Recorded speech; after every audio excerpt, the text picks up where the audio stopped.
Close your eyes and imagine this. A healer in a remote African village holds a gourd filled with crushed herbs. He sprinkles a powder into the fire, and suddenly, flames dance blue. The crowd gasps. For them, this is magic, but hidden in this moment is also science. For thousands of years, Africa has been portrayed by outsiders as a land of superstition and sorcery. But what if those chants, those flames, and those rituals were not just magic tricks, but encoded knowledge of chemistry, physics, medicine, and astronomy? This is the untold story of African alchemy, a world where science and spirituality merged, where magic was actually technology disguised, and where knowledge was preserved in secret to protect it from invaders. Today, we peel back the veil. Alchemy is often associated with Egypt, Greece, or Arabia. But long before European alchemists scribbled their formulas, Africans were experimenting with transformation of matter, of the human body, and of the spirit. In ancient Kemet, Egypt, priests studied the stars, metals, and plants. They believed that every element contained a spiritual essence, and by combining them, one could unlock hidden powers. In Nubia, goldsmiths and metalworkers smelted ores with techniques so advanced that modern metallurgists still marvel at their precision. In West Africa, herbalists created medicines from plants that Western science only discovered centuries later. For Africans, alchemy was never separate from life. It wasn't just about turning lead into gold. It was about balance, healing, transformation, and connecting with forces beyond the visible. The very word alchemy comes from the Arabic al-Komib, which itself comes from the Egyptian word Kemet, the Black Land.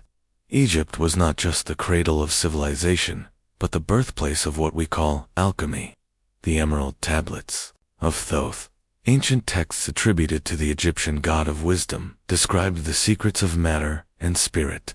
Ideas like as above, so below, came from here, teaching that the universe and human life mirror each other. Metallurgy and gold. Egyptian priests mastered techniques to refine gold, creating alloys that resisted tarnish. Gold was not just wealth, it symbolized eternal life. Medicine as alchemy. The Ebers Papyrus c. 1550 BCE contained 700 formulas for healing, from mixing honey with herbs as antibiotics to using willow bark, the source of aspirin. Western history often says alchemy started in Greece or Arabia, but in truth, Greeks learned from Egypt. When Plato and Pythagoras visited Egypt, they studied under African priests who guarded this secret knowledge. For Egypt, alchemy was never pseudoscience. It was practical, spiritual, and experimental, centuries ahead of its time. If Egypt gave the world the philosophy of alchemy, Nubia gave it fire. Archaeological digs in Sudan's Nubian deserts have uncovered vast furnaces where ancient Africans smelted iron more than 2,500 years ago. Some even suggest Nubians pioneered blast furnace technology long before Europe. Goldsmiths of Kush. Nubian kings wore crowns and ornaments made with exquisite techniques, alloying, hammering, and engraving. These were not primitive skills, but sophisticated metallurgy. Alchemy of war. Nubians also forged weapons, spears tipped with iron, swords hardened with secret processes, shields treated with resins that made them resistant. Spiritual metallurgy. Metalworkers were often seen as mystical figures. They transformed raw earth into shining tools, a sacred act of creation, like birthing life from soil. Nubia shows us that alchemy was not just about potions and symbols. It was about mastering transformation of earth into fire or into metal, and human will into power. Travel westward, and you enter the world of African medicine men, healers, and herbalists, custodians of a different kind of alchemy. In Yoruba lands, Nigeria, the Ifa priests combined herbs, chants, and rituals. To the outsider, it looked like magic.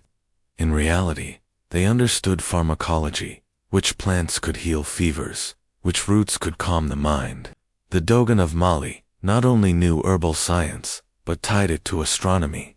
They brewed potions during certain moon phases, believing cosmic alignment affected potency. Akan, healers of Ghana, used gold dust in spiritual remedies, symbolizing purification and vitality. Many of these medicines are now confirmed by modern science. Neem leaves as antifungal, kola nuts as stimulants, baobab, fruit rich in vitamin C, willow bark for pain relief. But here's the truth. For Africans, healing was never just chemical. It was spiritual chemistry, aligning body, mind, and soul. The herb was matter, the prayer was energy, the ritual was transformation.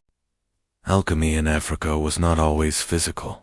Sometimes it was encoded in symbols, masks, and rituals. Adinkra symbols Ghana, each sign carried a cosmic truth. For example, the spiral represented energy cycles, the crocodile symbolized adaptability.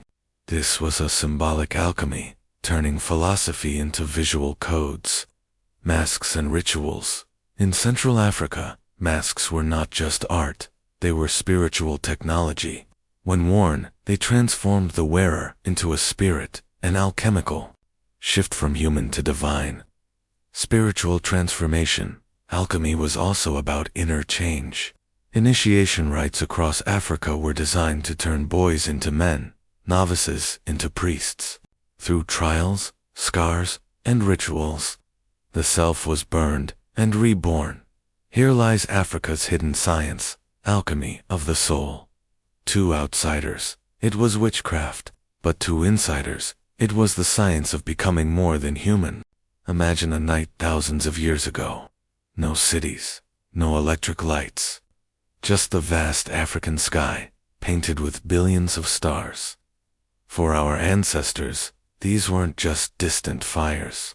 They were messages, maps, codes of power. The Dogon of Mali sat under the desert night, telling stories of Sirius, not just the bright star we see, but its hidden companion. Sirius be a star so dense, so small, invisible to the naked eye.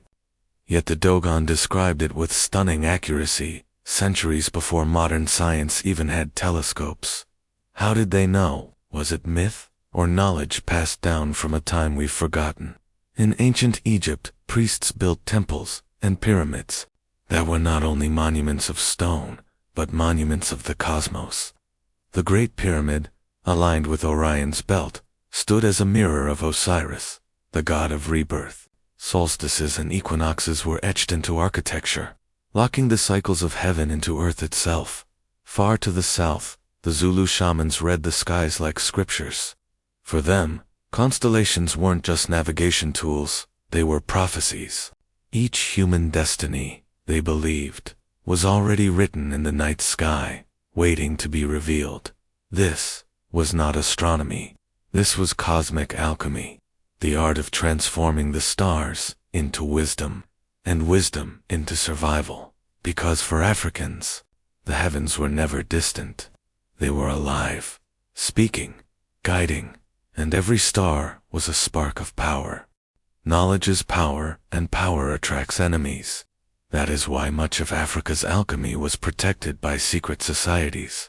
The Ogboni Society, Yoruba elders, who combined political wisdom with alchemical symbols.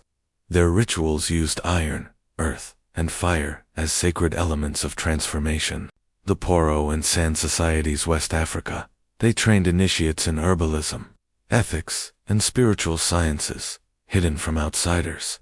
Egyptian mystery schools, foreign philosophers like Pythagoras were only taught after years of initiation.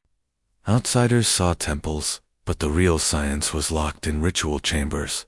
To Europeans, these groups looked like occult cults, but in truth, they were universities without books, oral libraries preserving chemistry, medicine, astronomy, and psychology in coded ways. African alchemy didn't stay hidden. It traveled and shaped global civilizations. When Arabs conquered Egypt, they absorbed Kemetic science. The Arabic word alchemy spread into Europe. Moorish scholars in Spain brought African herbal. medicine and metallurgy to Europe. Even European witchcraft traditions contain echoes of African methods, potions, charms, and sacred geometry. But here is the tragedy. While African knowledge fed global science, colonizers erased its roots. Europe credited itself Arabia or Greece, but rarely Africa. The origin was deliberately buried. When Europeans first stepped onto African soil, they found rituals, herbs, and symbols unlike anything they had seen before. But instead of asking why or seeking wisdom, they rushed to judgment. They called it witchcraft, paganism, even devil worship. The village healer who mixed herbs to cure sickness. He was branded a sorcerer. The blacksmith who shaped iron with fire, once honored as a master of transformation, was now accused of making pacts with demons. Drums that carried messages across kingdoms. Chants that connected people to the divine. Sacred symbols carved in stone, all were banned, outlawed, feared. Why? Because colonizers understood a dangerous truth. This was not mere superstition. This was knowledge. Knowledge of nature, of spirit, of science. And knowledge is power. To rule Africa, they had to strip away that power. So missionaries rewrote the history books. Museums stole the artifacts.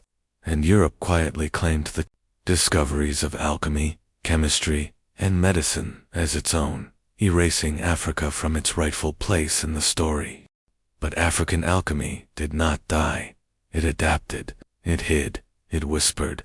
In Nigeria, traditional healers still prepare herbal mixtures, now studied in modern pharmacology labs. In South Africa, sangomas use bones, herbs, and chants, blending psychology, medicine, and spirituality. Across the diaspora, from Brazil to Haiti, African alchemy survived in Candomblé, Vodun, and Santeria, carried in the blood of enslaved Africans who refused to forget. Even in Western science, echoes remain. Aspirin from willow bark, antiseptics from honey, iron smelting techniques from Nubia. What was once called magic is now called chemistry, medicine, and physics. The only difference is the name. African alchemy is not just about turning lead into gold. It is about turning suffering into strength, ignorance into wisdom, and humanity into something greater. The West tried to erase it. Colonizers tried to bury it. But fire cannot be extinguished when it lives in millions of hearts. Every time an African healer grinds herbs, every time a priest chants to the stars, every time a mask transforms a dancer into a spirit, the ancient science is reborn. And now, you, watching this, are part of that rebirth. Because by learning, by questioning, by sharing, you are helping Africa's hidden science rise again. This is not the end. It is only the beginning. The fire still burns.